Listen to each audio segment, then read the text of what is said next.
right now on Denver 7 News at 5. It's not just because my son's in here, of course, but it's the other inmates as well. As temperatures climb, a cry for help from a Colorado jail. Inmates say they've gone days without running water. We're digging into what went wrong. 9 states are under red flag warnings this weekend, with wildfires tearing through California.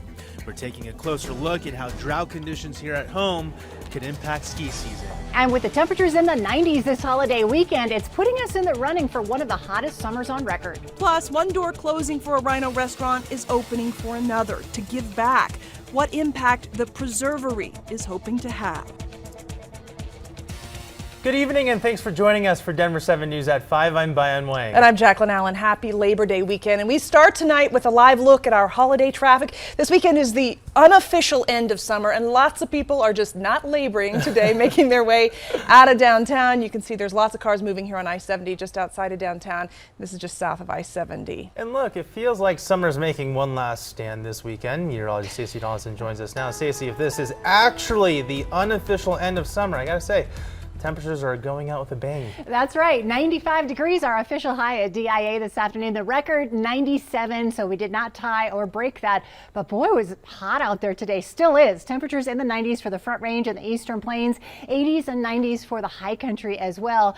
Days of 90 degrees or higher. We've had 61 so far for 2022, and it looks like that's going to put us at third in the running for one of the hottest summers we've ever had here for the Front Range. As for our satellite radar picture, it is as quiet as can be, sunny and hot, but all of these watches and warnings off to our west have to do with heat, and they last until the middle of next week. So everyone dealing with excessive heat here across the west. Now for the rest of tonight, a nice mild evening. Once we get to 8 o'clock, we'll drop into the 80s, and we'll have overnight lows tonight in the 60s with partly cloudy skies. And then tomorrow looks like another hot day in store, 80s and 90s as we head through the afternoon. And I'll have more on the rest of our holiday weekend forecast coming up. All right, thank you, Stacey. And with this hot weather, water is a necessity. But at the Adams County Jail, this is day 3 without consistent running water. Denver 7 has learned a water main break reduced water pressure to a trickle on Friday. Inmates have bottled water for now, but repairs won't occur for several more days. Denver 7's Rob Harris goes inside the jail and hears from family members calling for a faster response. There's a constant stream of water running from the Adams County Detention Facility across the parking lot and onto the street, away from the inmates inside. I was horrified. I was totally disgusted. I literally threw up. And then, of course, I'm worried about my son's well-being. Margaret Endicott's son, Zachariah, is one of the inmates inside impacted. She's worried about his health and safety as this drags on. My son didn't have COVID till he got here. Now he has to deal with this?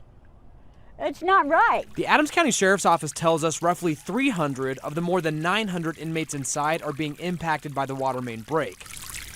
The water pressure in the impacted areas of the jail have been significantly reduced, so inmates have to stagger showering and use buckets of water to flush toilets. They're treating them unjustly. They're being really cruel. You don't even do that to animals.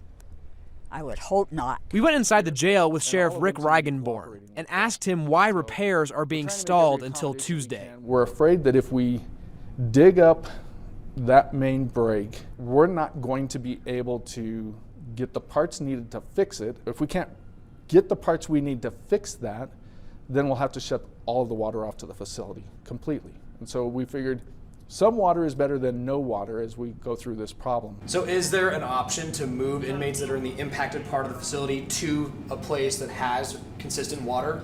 So currently, no. We're currently holding about 948 inmates, and so to move a number of inmates into those areas would overpopulate those areas. In the meantime, pallets of bottled water are being brought in for drinking, and the sheriff says he's optimistic the issues will be resolved Tuesday. But for Margaret Endicott, that's not soon enough. This is the worst. The worst. And I just can't fathom the idea that they have to be like this. I understand things happen, but this is taking too long to unhappen. For Denver 7, I'm Rob Harris. Rob, thank you. All right, take a look at this. 2 people are now dead after 2 wildfires in California forced nearly 7,500 people out of their homes. The Mill Fire exploded in size yesterday and burned more than 6 miles. The mountain fire has scorched at least 6,400 acres. Officials say several homes and cars were destroyed. Unfortunately, California fire crews have more challenges ahead as the state is in the midst of the longest heat wave of the year. This was just a big puff of black smoke. You could hear small explosions. The wind very likely was a driving factor in this fire because it's pretty much a daily event that they get some pretty good winds going through that area. At last check, the Mill Fire was 25% contained, and the cause of both fires is under investigation. Brian, with the ongoing drought in our state, there has been a deal in place for a decade that ski resorts can borrow water rights when they are making snow in the fall, as long as those that need the water get their rights back in the spring. But with the impending federal crackdown on water use in the western U.S., that may soon be a thing of the past. The Denver Gazette reports Colorado's $20 billion ski industry might be in jeopardy as hydropower plants, cities, and farmers take precedence in water usage. But right now, there's no timeline on when these water rights would shift, as all 7 states along the Colorado River Basin actually missed their deadline with changes in their water usage proposal last month. All right, this isn't the type of broken record you want to hear about, especially if you live in Wheat Ridge. The police department there says a driver broke a speeding record this morning on eastbound I-70 near Wadsworth. Get this, police say the driver was clocked going 133 miles per hour, which is nearly 70 miles per hour over the speed limit. Thankfully, there are extra patrols monitoring the roads during the Labor Day weekend. More concerns along our roadways. Colorado State Patrol says a crash killed 3 people in Adams County yesterday morning. CSP says 2 women and 1 man were killed here near 136th Avenue and Riverdale Road. Troopers say an SUV blew through a stop sign. The driver of that SUV survived and is in the hospital. CSP believes that suspect was drunk and speeding. State Patrol tells us this holiday weekend is the most deadly because of drunk driving. All right, it's a silver lining that took some time to realize. A beloved restaurant in Denver's Rhino neighborhood is officially closing its doors today as rent costs continue to rise.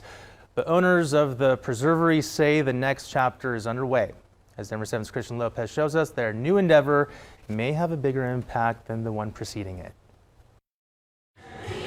It's just really hard to, say goodbye to something that we've poured so much of ourselves into for so many years. Whitney Aris and her husband are saying farewell to their restaurant, the Preservery, after 7 years. It's a roller coaster of emotions for sure.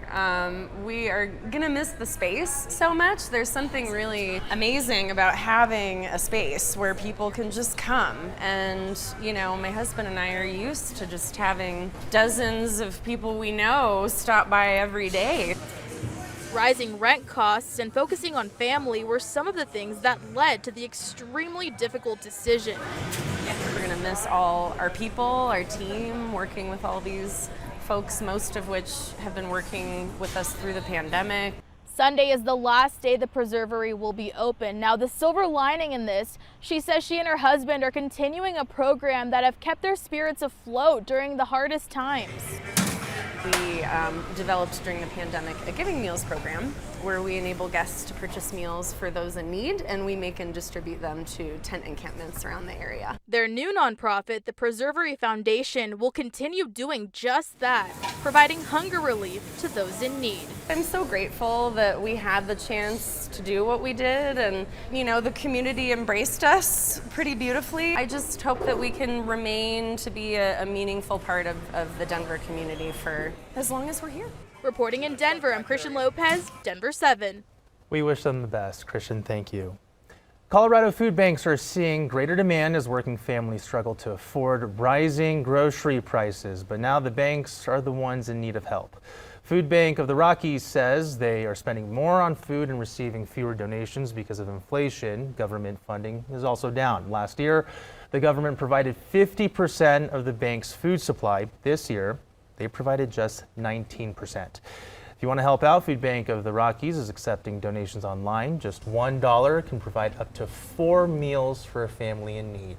In national news this evening, police in Memphis, Tennessee continue to search for a missing school teacher they say was kidnapped early Friday morning while out on a run. The suspect is now in custody, but the teacher is still nowhere to be found. Here's ABC's Mola Lengi with the details.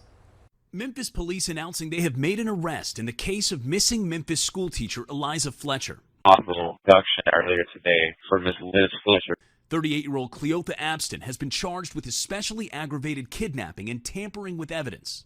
The 34-year-old kindergarten teacher was reported missing by her husband hours after she did not return from an early morning jog Friday. It's now been a number of hours since they detained an individual that was in the car allegedly used in this abduction. I have real concerns about her well-being because it's just been too long. Abston's arrest coming a day after investigators revealed they had located a vehicle of interest in Fletcher's abduction. Police say a person in a black GMC Terrain SUV approached her around 4:30 a.m. while she was jogging near the University of Memphis and forced her into the passenger side of the vehicle. Authorities saying they found her water bottle and cell phone near where she was reportedly abducted. ABC affiliate WATN confirming the married mother of 2 is the granddaughter of a prominent businessman and philanthropist. Her family pleading for the public's help. More than anything, we want to see Liza returned home safely. The family has offered a reward for any information that leads to her safe return. Saturday evening, her church held a vigil. We're deeply pained and sorrowed by what's going on, and we're praying for her safe return. Police say they have arrested a second person, an apparent relative of Abston, who is now facing gun and drug charges, but authorities do not believe he is connected to Fletcher's abduction. Mola Lengi, ABC News, Memphis. Jeez, that's just terrible. Jeez. All right. Well, we've been talking about the 90-degree temperatures here in Colorado. Now the ways people are trying to beat it while they still can. A deep dive into what's open and what's closing this weekend. And let's take a live look at Taste of Colorado. Crowds here in Civic Center Park. They're sampling some local delicacies. So we're finding out where some of the best food here is from. So many fun things taking place this weekend, and temperatures will be pretty mild for the rest of this evening here in Denver with nice quiet conditions, no rain on the way. But we are going to keep things on the hot side here in the 7-day forecast. I'll have that for you coming up.